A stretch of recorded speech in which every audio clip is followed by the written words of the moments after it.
Please explain the economics and politics behind food deserts. Sure. So I actually don't use the term food desert. I use the term food apartheid. A food desert implies that this is a naturally occurring landscape, communities that have been left out of access to fresh food, when in fact it's not a naturally occurring landscape. It is very much by design. We can go as far back as to the times of redlining, when our communities were being formed strategically in ways that placed us in what we now are recognized as marginalized communities. Communities that have less access compared to other communities to simple things such as fresh, locally grown food, or even the supermarkets. There's more access to corner stores, or what we call in Philly a poppy store, than there are actual supermarkets. And something I touched on earlier, this idea of dead food. That's what's filling those stores, these highly, highly processed foods that really just mess with our ability to remain as well as we can as a multi-level human being, mentally, physically, spiritually. We know that the foods that we eat and that we consume directly play into that experience that we have on a daily basis. So through history, this was done intentionally. We were left out of the conversations around building more access to fresh, locally grown food. And even that is a stretch, just to get to a supermarket which may not have fresh, locally grown food. Rough in many places. Yes, it's very hard, but you have easy access to this corner store. These things were all strategically designed this way, the same way our communities were strategically designed to keep us together and out of access to these things. So when we think about, I think a term used was like a food oasis, I believe that there would have to be an entire systemic reevaluation of how historically we have designed our communities to not have access to even getting fresh food from a supermarket. I believe that when we think of things like land sovereignty and food sovereignty, it plays directly into why we are in a food apartheid, specifically in the 19133 area code that we serve as urban creators in North Philly. I can name at least 5 different corner stores I can go to, and walking distance, the grocery stores are too far. The farm is that link in between. And once we're able to educate folks, you can come in, you can learn, and you can also take some with you. And we're not going to charge you an arm and a leg for this produce like they might do at, say, a Whole Foods, which is totally inaccessible for our community, miles away. And it would require, multiple steps of transportation if you didn't have a car. And it was designed specifically to be more accessible to white affluent neighborhoods. The farm provides an alternative to that. The farm is an oasis in and of itself. If everyone had access to a side lot where they could grow their own food, and I'm saying like blocks and blocks of this, then maybe we could begin to touch on trying to heal what the system has designed to oppress us, which is the food apartheid that we exist in. But I do believe that it's near to impossible without recognizing historically how this has been created. And it was very much by design, the same way our food systems that don't serve us are part of that design. Yeah, so our main clientele, our community, is elders and young folks. Those are two, yes, and so there's an in-between there, which is a whole other topic of discussion as to why. It makes sense, though. We'll continue.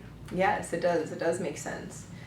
And I can share a brief story about our elders who live just down the block on Dakota Street, right across from the farm, where we've cultivated a garden on that street. It's an extension of us, where we're growing and we have community beds for folks to tend to themselves.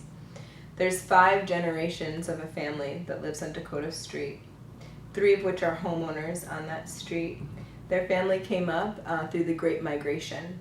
So we're going back in time now, and Miss Pat, who is the matriarch of their family, She has my number. She'll personally call me to see what we have growing. She's not always as able to actually physically make it to the farm, but she represents 5 generations of folks that are living on our block.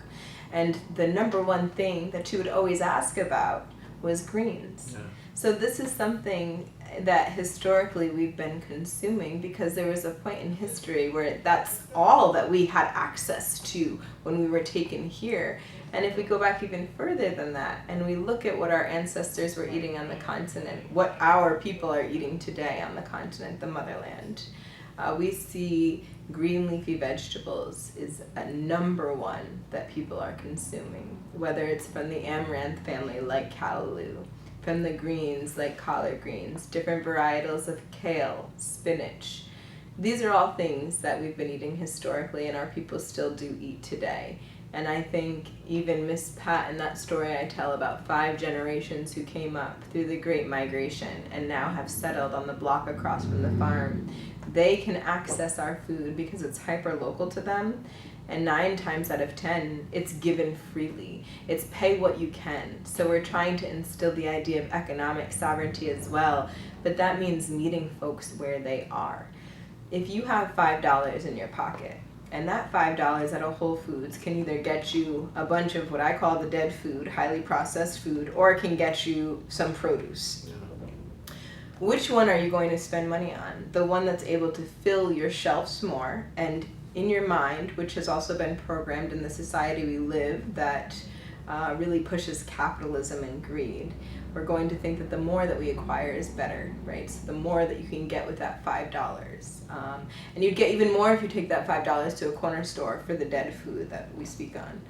But if you take that $5 and you go to buy some organic, fresh, locally grown produce at one of the supermarkets and it's advertising it that way, you're going to notice the price on that is a lot higher than the other produce that may not be marked as organic or local. It's probably going to be GMO, 9 times out of 10, if it's not marked as non-GMO. Where would you put that $5? And when we ask ourselves these questions, it really comes back to self and understanding that we are all interconnected. So I would put the $5 towards what's going to get me, the most bang for my buck, the most money can buy is what I would like. When you come to the farm, you can get a whole bag of okra for $1. You can get 3 bunches of greens for $1. You're going to make that $5 stretch to have enough food that you'd hope it doesn't spoil in your fridge. You have so much of it. But we have to meet people where they are. So businesses that say they go into these communities trying to provide alternate means for fresh food have to understand the communities that they are entering before they just decide to give up hope and leave. We must meet people where they are, and there's deep, deep education that has to happen before change can actually come. And that starts with us. That starts with us educating our own people, not receiving this education from the outside, because oftentimes it's a lie and it's not meant to help us, it's meant to harm us. But if we can meet folks where they're at, like what we do at the farm, make it hyper available and teach the entire process from start to finish, someone will be more inclined to actually spend their money in that way. And then they can learn the tools of even how to cook something they cultivated or watched being cultivated very locally that they may not have known before.